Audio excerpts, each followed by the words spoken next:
Hi, it's HardReset and today I'll show you how to change your wallpaper on Motorola Edge 70.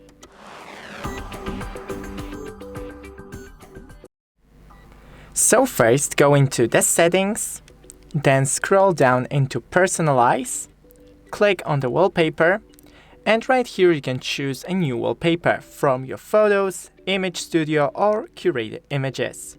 So go for example into Image Studio. Create unique content with the power of AI, describe your vision and watch it turn into a masterpiece.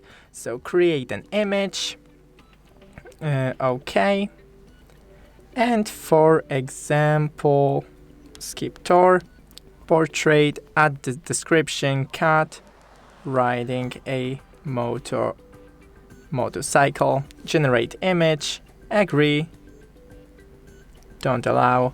And now we wait for our wallpaper.